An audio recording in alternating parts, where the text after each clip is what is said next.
Hello dear students, we are doing chapter number 8 of your English grammar book. Chapter name is tenses and we are learning forms of the verb. As you know, there are 3 types of forms in your book: first form, second form and third form.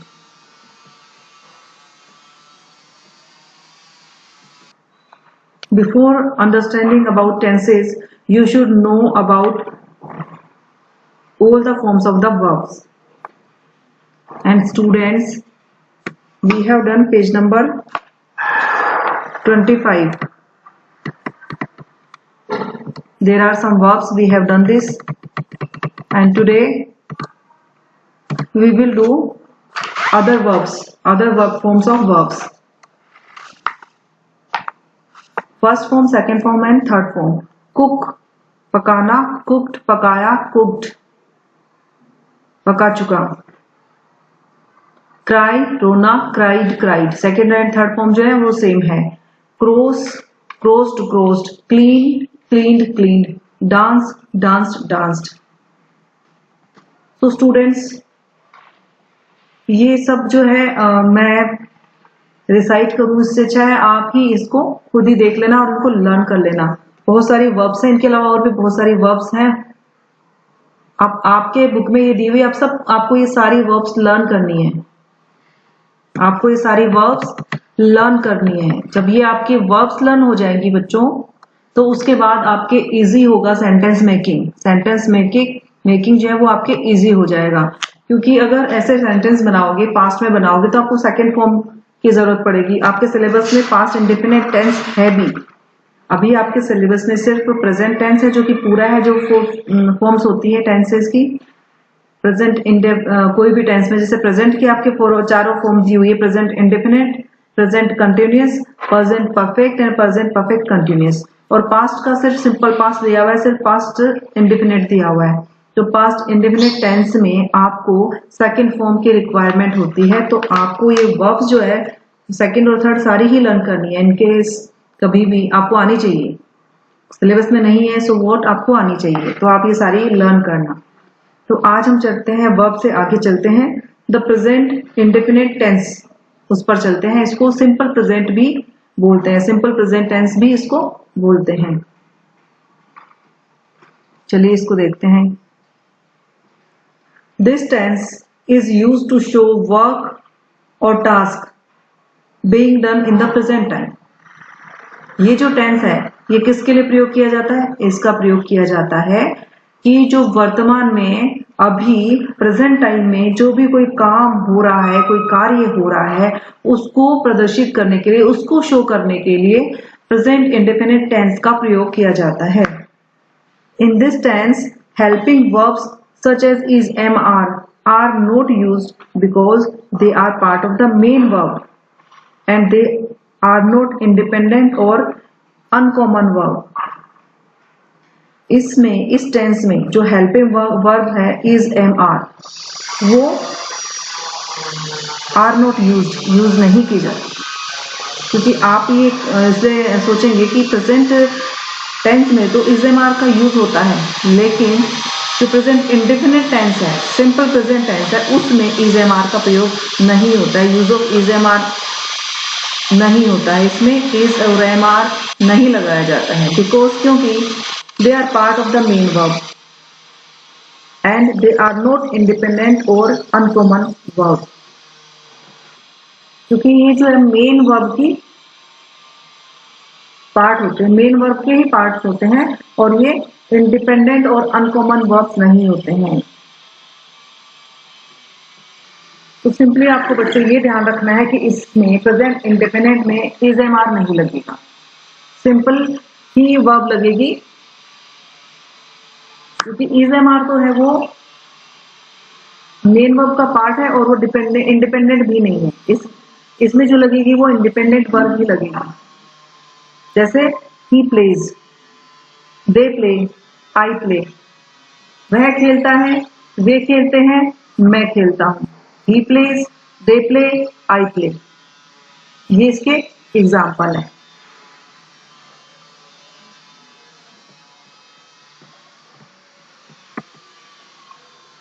Affirmative sentence. S or es is added with the first form of the verb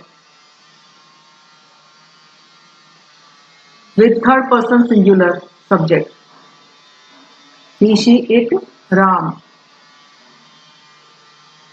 तो इसमें बच्चों एक चीज का ये ध्यान रखना है कि जो थर्ड पर्सन सिंगुलर होता है, थर्ड पर्सन सिंगुलर समझते हैं क्या आप? फर्स्ट पर्सन, सेकंड पर्सन और थर्ड पर्सन, ये तीनों चीजें आपकी क्लियर होनी चाहिए। तो एक बार मैं फर्स्ट पर्सन, सेकंड पर्सन और थर्ड पर्सन क्लियर कर देती हूँ। First person is the I and we. I और वी जो होता है वो फर्स्ट पर्सन होता है। जैसे मैं अब खुद को प्रेजेंट कर रही हूँ, मैं फर्स्ट पर्सन हूँ, हम प्रेजेंट कर रहे हैं तो हम फर्स्ट पर्सन है। सेकंड पर्सन होगा यू, तो वो सेकंड पर्सन हो गया कि सामने वाले को प्रेजेंट कर रहे हैं यू। और थर्ड पर्सन वो होते हैं, third person is he, she, it और दे होते हैं कि वह, हम किसी थर्ड पर्सन की बात कर रहे हैं। फर्स्ट पर्सन तो मैं हूँ या हम है, सेकंड पर्सन तुम हो, सुनने वाला है, और थर्ड पर्सन किसी और की हम बात कर रहे हैं कि भाई वह है, ही, शी, इट और दे। तो हम किसी थर्ड पर्सन की बात करते हैं तो वो होते हैं थर्ड पर्सन। क्लियर हुआ ना? First person, second person, third person. अब यहाँ पर है कि हम एस या ईएस को ऐड करेंगे फर्स्ट फॉर्म में, वर्ब की फर्स्ट फॉर्म में, और किसके साथ? With third person singular. अब थर्ड पर्सन सिंगुलर होगा इट, ही, शी और इट।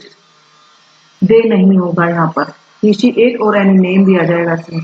इसमें दे नहीं होगा क्योंकि दे जो सिंगुलर नहीं है, वो थर्ड पर्सन तो है but third person plural form है, वो सिंगुलर नहीं है। तो थर्ड पर्सन सिंगुलर के साथ ही हम एस या ईएस ऐड करेंगे, ओनली सिंगुलर के साथ। और ये इसमें ब्रैकेट में आपके क्लियरली लिखा हुआ है कि ही के साथ में, शी के साथ में, इट के साथ में और कोई भी नेम के साथ में हम यूज करेंगे फर्स्ट फॉर्म के साथ, वर्ब की फर्स्ट फॉर्म के साथ एस या ES. And only the first form without S या ES is with I, V, U। जो सिर्फ फर्स्ट फॉर्म आएगी विदाउट S या ES के, वो किसके साथ आएगी? वो आएगी I, V और U के साथ। तो हम I, V और U के साथ S या ES यूज नहीं करेंगे।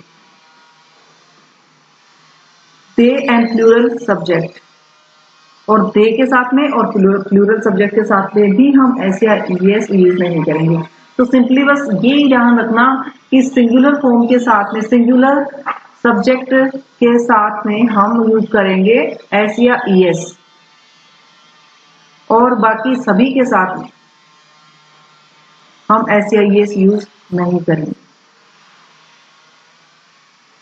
आई के साथ भी, आई को हम ऐसे प्लूरल ही काउंट करते हैं, वी के साथ में, यू के साथ में, दे के साथ में और एनी प्लूरल सब्जेक्ट के साथ में हम एस या ईएस यूज नहीं करेंगे। तो यहाँ पे देखिए बच्चों जो एग्जांपल दिए हुए थे, ही प्लेज, तो ही है तो यहाँ पे प्ले जो वर्ब है उसके साथ एस लगाया हुआ है। एक बार वापस बैक में चलते हैं, एग्जाम्पल देखते हैं। ये देखिए ही प्लेज, तो प्ले जो वर्ब है उसके साथ में एस लगाया हुआ है क्योंकि ही है। अब आपको यहाँ पर लिखा हुआ है कि वी के साथ में हम क्या यूज करेंगे? एस या ईएस यूज करेंगे। दे के साथ में एस यूज नहीं किया गया है क्योंकि दे जो है प्लूरल है फॉर्म, इसलिए। आई के साथ भी एस यूज नहीं किया गया है क्योंकि आई के साथ भी एस यूज नहीं होता है। क्लियर हुआ स्टूडेंट? अब पैटर्न देखते हैं कि किस तरह से बनाया जाएगा, किस तरह से इसका पैटर्न होगा। प्रेजेंट इंडेफिनिट टेंस का पैटर्न क्या होगा? सब्जेक्ट ब्रैकेट में थर्ड पर्सन सिंगुलर। तो अगर सब्जेक्ट थर्ड पर्सन सिंगुलर है मतलब ही, शी, इट और कोई नाम है, तो हम वर्ब की फर्स्ट फॉर्म, देखो यहाँ पे लिखा हुआ है वर्ब की फर्स्ट फॉर्म, ये देखो V1 लिखा हुआ है, वर्ब की फर्स्ट फॉर्म ब्रैकेट में एस या ईएस, वो एस या ईएस लगेगा ही। अगर ही, शी थर्ड पर्सन सिंगुलर है मीन्स ही, शी, इट और कोई नाम है, तो यहाँ पर हम वर्ब की फर्स्ट फॉर्म के साथ एस या ईएस लगाएंगे, प्लस आगे जो भी एनी जो सेंटेंस है अगर ऑब्जेक्ट है कोई डिटेल में है तो वो यहाँ पर इसके बाद ऐड हो जाता है। तो जैसे शी प्लेज है, तो शी क्या है, थर्ड पर्सन सिंगुलर है, थर्ड पर्सन में आई है ही, शी और इट में, तो शी जो है थर्ड पर्सन सिंगुलर है, इसके साथ हमने प्ले के साथ में एस लगाया है, वर्ब के साथ में एस लगाया है। क्लियर। सेकंड देखिए आप पैटर्न, सब्जेक्ट अगर थर्ड पर्सन प्लूरल है,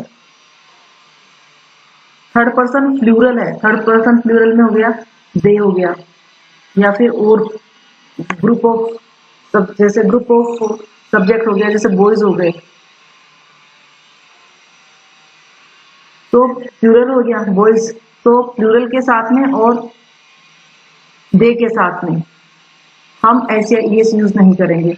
तो वे लिखते हैं में हम दे राइट लगाएंगे, दे राइट्स नहीं लगाएंगे, दे राइट ही लगाएंगे। लड़के खेलते हैं में हम बॉयज प्ले करेंगे, बॉयज प्लेज नहीं करेंगे, यहाँ ऐसे आईएस का यूज नहीं होगा। क्लियर हुआ बच्चों। नोट देखिए क्या है, एड एस या ES to form the third person singular, बस सिंपल सा है कि थर्ड पर्सन सिंगुलर के साथ हमें एस या ईएस यूज करना है। ये हमने एफर्मेटिव सेंटेंस बनाया है। अच्छा, इसमें भी बच्चों जो है एक एफर्मेटिव सेंटेंस होता है जो सिंपल सेंटेंस होता है, एक नेगेटिव सेंटेंस होता है जिसमें कि नेगेटिव लगता है, नोट लगता है, वो सेंटेंस उसमें नोट लगता है, वो नेगेटिव सेंटेंस होता है। एक इंट्रोगेटिव सेंटेंस होता है, उसमें क्वेश्चन मार्क लगता है। जब क्वेश्चन वाले जो सेंटेंस होते हैं वो कैसे बनते हैं, तो तीन तरह के आपके इसमें बताए गए हैं। एफर्मेटिव बताए गए हैं, सिंपल जो सेंटेंस होते हैं, नेगेटिव सेंटेंसेस बताए गए और इंट्रोगेटिव यानी क्वेश्चन वाले सेंटेंस भी बताए गए हैं। अभी हमने क्या पढ़ा है, हमने अभी एफर्मेटिव सेंटेंस पढ़ा है, और नेगेटिव जो सेंटेंस है वो बिल्कुल ही सिंपल है। लेकिन आज जो है वीडियो काफी लंबा हो गया है, 12 मिनट्स अब तक हो चुके हैं, इसलिए हम नेगेटिव सेंटेंस को कल पढ़ते हैं। आज के वीडियो में हमने प्रेजेंट इंडेफिनिट टेंस पूरा समझ लिया है, तो I hope you understand it well.